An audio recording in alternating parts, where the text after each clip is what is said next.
Hey everyone, welcome back to my channel. It's Courtney from How Courtney Sees It, and I'm here to do my December reading wrap up.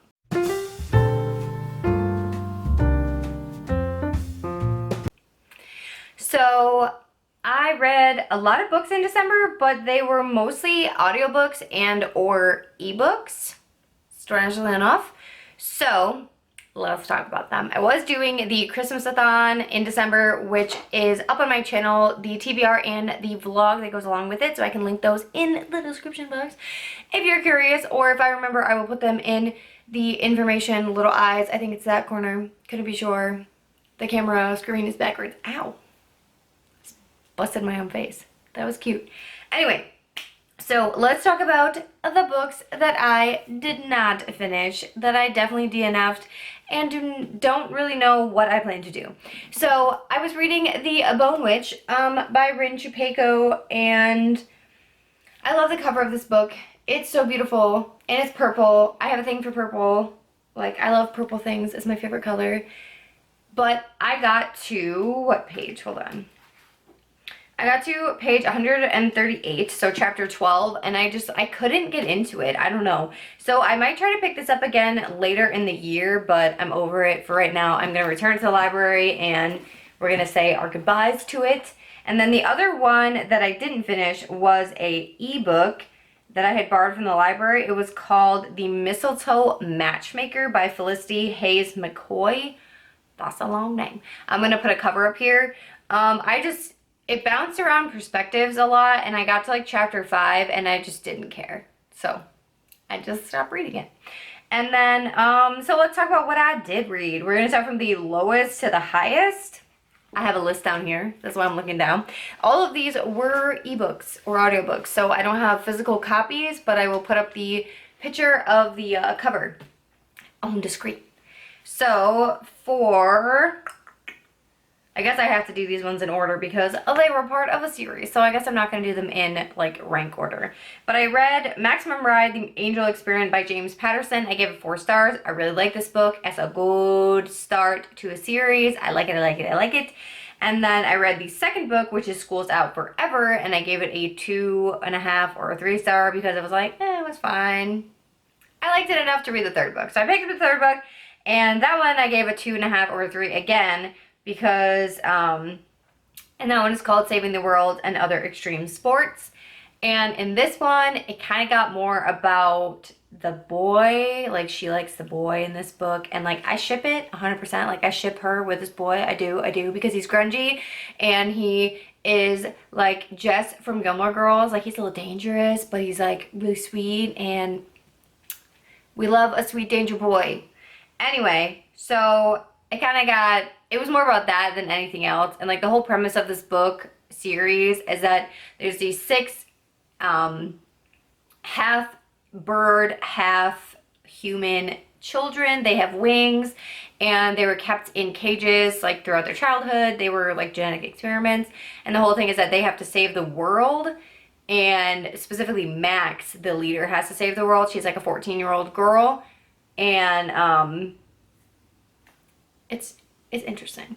The audiobook, I would say there is one reader who, I can't remember which one it is, but if I remember, I'll put it on the screen. There's one narrator that sounds like a 14-year-old girl, which is good because that's kind of the point, but it's more annoying to listen to because 14-year-olds are annoying, you know? They're really whiny, and now that I'm not whiny, like at 27, so she does a really good job of like conveying that and like sounding like a 14-year-old, even though I know she's not a 14-year-old. But just a warning, the audiobook might not be for you if that bothers you. Moving on, I read We Met in December by Rosie Curtis. This was a 3 star for me because I mean, it was super cute. It was set in London. It was about a girl who moves in with her friend in a house share, and there's these 2 dudes and another girl that they all live together. And the guy naturally is super attractive, and he's got an accent because they're in London. I mean, she has an accent too, but he's really attractive. He quit his lawyer job, his like high-paying job, to become a nurse because he wants to help people because his dad passed away of cancer, and he's like all broken up about it, and she's like, let me fix you, and he's like, no. And then they can't date because there's a rule about not dating, but then he starts sleeping with another girl in the house on a drunken night, and there's a lot of drama, but then they end up together because it's a romance, and it's a Christmas romance, so it's all about the year they spent together and like how they changed over a year and stuff like that. So it's cute. It's cute. Would recommend. I read it on audiobook, or listened to it on audiobook, but I did have it on digital copy, so I was kind of like doing both. Yeah. Anyway, I read The Hating Game by Sally Thorne, and I give it a 4-star. And I would have given it a 5-star, but the whole thing, I was hyped. I was hyped about it. I was really, really into it because I'm into the whole enemies to lovers trope. That's my jam. That's my thing. That's what I like. And so I was super into it. I was like, oh my god, this is amazing. I understand why people are freaking out about this. And then they got together. Spoiler. Sorry. I think you already know that happens. They got together, and then I didn't care anymore. I didn't care. So that's why I gave it a 4-star out of a 5. Because the ending was just like, meh.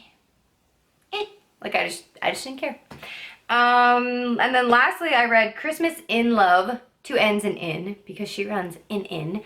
By Samantha Chase. This is the 5th book in the Silver Bell series, but you can read it as a standalone.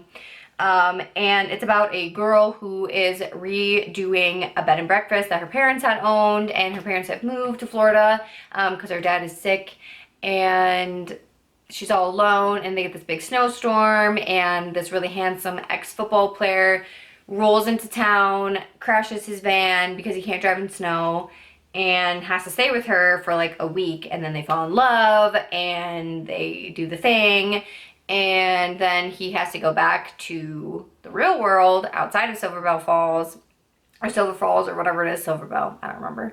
And then he has to go back, and she misses him, and he misses her, but he doesn't know what to do because they both agreed that it was going to be like a one-time thing, but it wasn't one time, it was lots of times.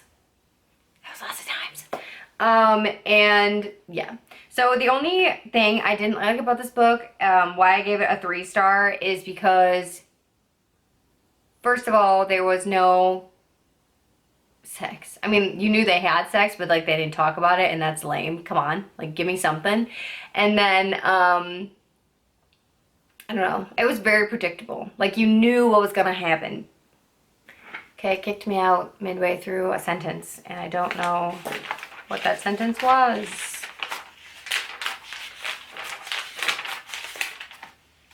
It was predictable. That's what I was talking about. So, it is what it is. And then, I did not finish Stalking Jack the Ripper by Carrie Maniscalco. Is that how you say this? But I am almost done right here. And this is just going to roll over into January because I'm so close to being done. I got to know who done it. And I have really been enjoying this book. I like it. So I'm going to probably continue reading this series. And that's everything for my December wrap up. Thank you guys so much for watching. I am about to film my January TBR. So if you want to stick around for that, so hit the subscribe button down below in the description box, above the description box. Whatever. And I'll have those other videos, like I said, linked. Thanks so much for watching. I'll see you in the next one. Bye, everyone.